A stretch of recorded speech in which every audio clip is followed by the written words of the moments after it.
the StockMiner.com studios here in the Black Hills of South Dakota. I'm StockMiner Brian Johnson. And welcome to your Tuesday update. And I'll tell you what, it's going to be a quick one. There ain't much to update. We've been nothing but straight sideways for about a week now. Very tedious trading. If you're playing the indices in any way, is it TNA, TZA, the SPY, the Qs, SSO, etc., you've got to be frustrated at this point. Nothing's moving, nothing's going anywhere. If you're playing options on those, you've got to be especially frustrated. We are now halfway into options expiration week, and we haven't gone anywhere in about a week, week and a half now. It's got to be bleeding a lot of those dry. Depending on how you set it up. If you're in a spread or something, of course, you're in great shape, but I would expect most people don't do that. So, point being, we're just going nowhere. It's very well contained. Look, this is quite simple, guys. I'll make it real easy for you.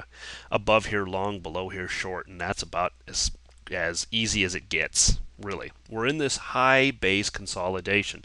High base is bullish, so I have to lean more towards the bullish side. Now, am I dying to get short? Yeah, I am.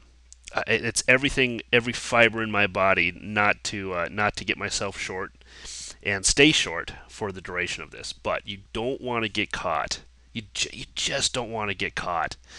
Um, you stick your hand in and decide, oh yeah, we're definitely going down, and that's the time you get burned and you get knocked out for a huge loss. So I'm waiting too. I'm taking little trades here and there. I like to play the futures. I've been playing the futures, doing a lot with oil and that type of stuff lately, but not much with the indices. So here's your strategy, and then let's get through the rest of the video. Your strategy is this: when the indices aren't moving, you move to stocks. Try to find stocks that are still moving. Now, most of them will be doing what you see in front of you, and that's not a whole lot, but there are things that are still moving nicely. I cover Apple in my subscribers newsletter every day, all week long, every week. I like Apple. I trade Apple, and it's been great. It's been great. I had calls above 620, calls above 625 for long positions, and we hit almost 640 today. My overhead was 635 to 640, so we made some money on that, but only because it's moving. The rest of the stuff is not. It's not going anywhere. It's not doing anything. It's very tedious. So you have to get out of the indices. If you're stuck on those ETFs and stuff, get yourself out of the indices, get yourself into some stocks when they're not moving. Now, if we happen to get going tomorrow, I thought today might be it. PPI numbers came out and the market didn't care. Nothing happened. So I guess maybe tomorrow's numbers, I don't know. We've got economic data coming out all week long, but if this is how it's going to be, it doesn't make a difference what those numbers are, good or bad. You get one flash up or one flash down, and that's about it for the rest of the day. So you're waiting for a break, one way or the other on the indices. You're looking for stocks to trade. If you're at a loss for good things to trade, once again, shameless plug, try my newsletter. I put stocks in there every week that I think are going to be good movers and going to be good opportunities to make some money. And so you can use that as a reference if you just don't want to do the homework or are not sure exactly which ones to choose or how to choose them. Use the newsletter for that resource. Outside of that, find some stocks that you like. Find some stocks that are moving and go with those. Try to trade those. Until this indice thing resolves itself, we're stuck, guys. We're just stuck. There's nothing else to do but sit and watch. I'm looking at the futures even tonight, right now, and we're down 3 points. Looks like we're getting ready for a little bit of a bump, so it wouldn't surprise me if we're about break even in the morning, depending on what these numbers look like in the morning. The dollar itself has been moving all right, but it's pretty stagnant as well, moving sideways, and so we don't get a whole lot of movement in anything else when the dollar doesn't do anything. So here we are, still watching, going sideways. So let me just lay out the plan. Here's your breaks, above here, below there. Put it in the books. Mark it on your charts and just get ready for it. Here's the daily. It's the same thing. It's not quite as clear as a 60-minute. There's a lot of wicks and stuff to contend with, but what this is a high base. So guess what? Until the bears take over and start really, really pushing this thing down, you have to remain a bit more bullish than you do bearish at this point. Just wait it out. Just wait it out. Here's your overhead, but you've seen where the breaks are, both long and short. Here's the NASDAQ on a 60-minute. It's in the same position, slowly creeping its way up. Now, this one was in this little high base formation. It had a bit of a breakout here a couple days ago. You can see it's come all the way back into it, so the break wasn't convincing. There was no push behind this move to the upside at all. It quickly came right back down. So we're just very stagnant. Even in these high base formations, the breaks of them aren't going anywhere on the bull side. Not yet. So we're waiting and watching and seeing if we get any kind of a push coming into the rest of the week. Options expiration week is typically a pretty volatile week. You get some really good movement. It's rare to go all week and not see something strong one direction or another at some point. It just tends to work that way. So I'm still waiting for whatever that news is or whatever that data is or whenever the markets decide to change the sentiment or whatever. I'm just waiting for it. I would suggest you do the exact same thing too. Guys, keep this in mind. For you bears out there that are waiting for this thing to drop and drop hard, I want to put this little bug in your ear. When it drops, even if we wake up to an 8 to 10 point gap down, you haven't missed anything. If this thing is going to drop, it's got a long ways to go, and missing 8 to 10 points is nothing. What does hurt is sitting through 8 to 10 to 20 to 25 points of upside action when you were absolutely sure it was going to go down. Don't be that guy. Don't be that guy. Go ahead and wait for it. So what? You're not looking to call the top or the bottom. You're looking to take a chunk out of the middle of this thing. Always keep that in mind. That's what traders do.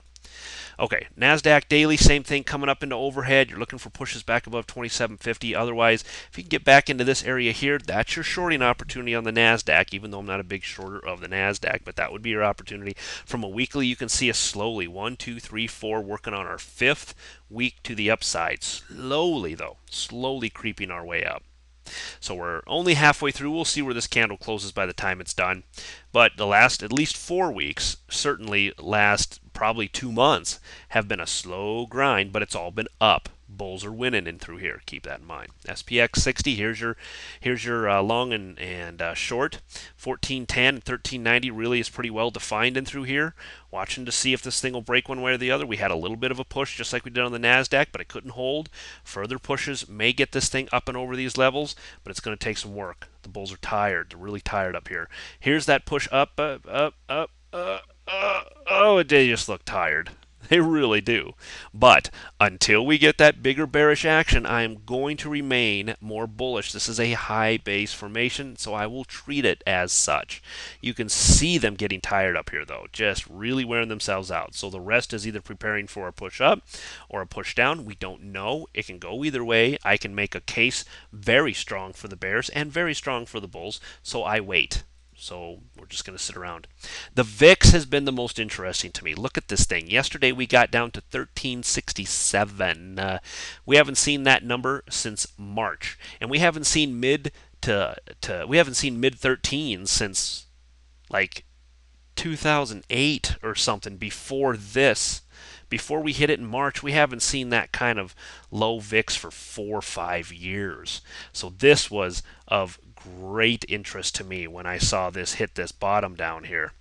Now we got the bounce up. Here was the interesting part. We had a huge push down on Monday in the VIX. The markets went nowhere. A huge push up in the VIX today, and the markets went nowhere. So the VIX is playing. It's kind of its own little beast in through here. It's doing its own thing, and it's marching to the beat of its own drum. But interesting to watch. Listen, this thing starts to get back down into the 14 area again. Really watch the markets hard. It is rare for the VIX to stay down in this area for any length of time. And usually a push up in the VIX means a move down in the markets. We haven't seen that lately, but if we get further pushes down into the 14 area, especially into the 13 area, oh baby, I'm salivating already. I'm going to be preparing for that.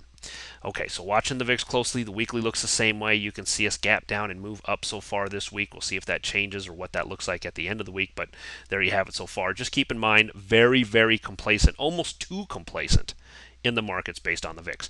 Here's your FAS. Love these setups on the FAS and the FAZ.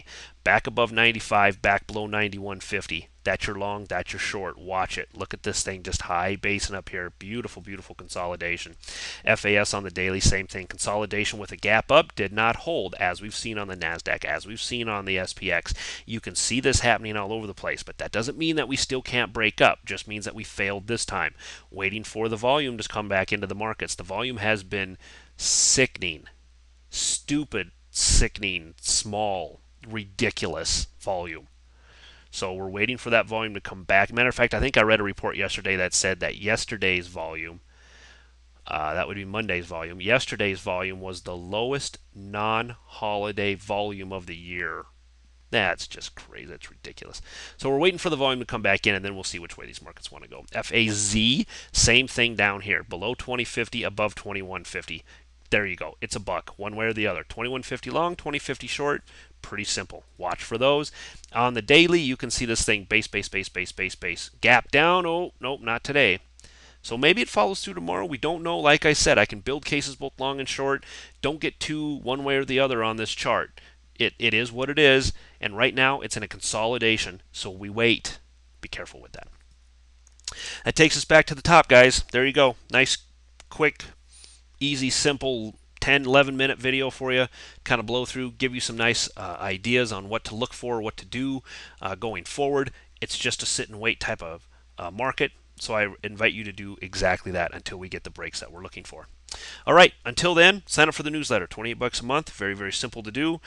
Try it out for a month. If you like it, stick with it. If you don't, you can cancel. I don't stick you with a 3-month or 6-month commitment. If you really want to do this on your own, if you want to become a trader, do the mentoring. Write me about the mentoring. I'll send you information on it. We'll do these courses, and that'll really help you pick what stocks to trade, how to find them, where to get them, how to draw lines, what you're looking for, how to read a chart correctly. There are so many subtle nuances. What I see in a chart and what other people see in a chart, I'm sure is not ever the same. So a lot of good stuff to learn. Talk to me about it. Write me about it. Send me an email. Let's hook up and talk about it a little bit. Hopefully it's right for you. If it's not, that's fine. At least you did your due diligence and looked into it. All right, guys. Until next time, we'll see you later. Bye.